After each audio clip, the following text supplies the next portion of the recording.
এটাই করে এলো মা, এটার এই যে গর্ত কইরা পুরা ফেলাইতে হবে।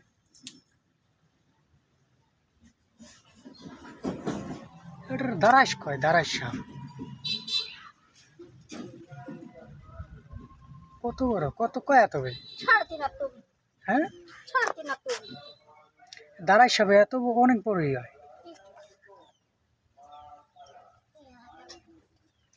জালে আটকে গেছে বেটা, কোনো জায়গায় যাইতে পারে নাই। কত বড় না? দাঁড়াই সকাল যাই হোক, রাত বিরাত যদি দেখা গর্ত কইরা কি ভয় পাস না? হ্যাঁ, ভয় নাই ওর। গর্ত ওই কোনার এক সাইডে করতে হবে, কইরা তার মাটিতে দিতে হবে। এটা মাপ দাও। এটা হচ্ছে আমার এলো 3.5 হাত না? 3.5 হাত আমার হাতের। 3.5 হাত না, পাক্কা 3.5 হাত, পাক্কা 3.5 হাত। এর জেলা কম নাই। যারা যারা এই ভিডিওটা দেখবেন আপনারা সবাই কমেন্ট করে জানাবেন তো এটা কি দাঁড়ায় সাপ কিনা। ওই জাল হইলো মূলত কোনো জায়গায় যাইতে পারে নাই। আমাদের এখানে বাড়ির সাইড হইলো পানি, বিলের, এখানে আটকায় রাখছে কোনো সাপ কুপ না আসে। উল্টে না তো, এটা ওজন কত এটাও দি। এই যে সাপ, এই যে মাথা। সবাই কমেন্ট করে জানাবেন এই সাপটা কি দাঁড়াইস কিনা।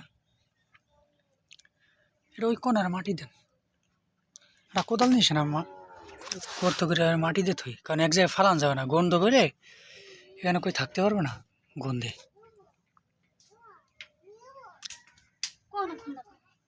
ওই সাইডে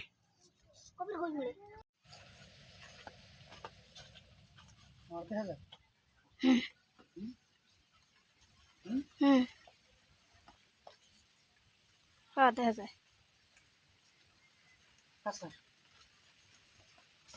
ক্যামেরা নিচে কর।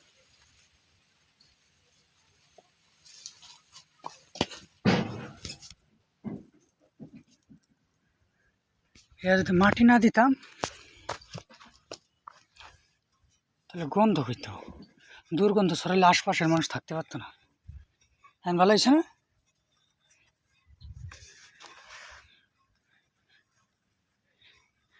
যাদের বাড়ি এরকম বিলের পাশে,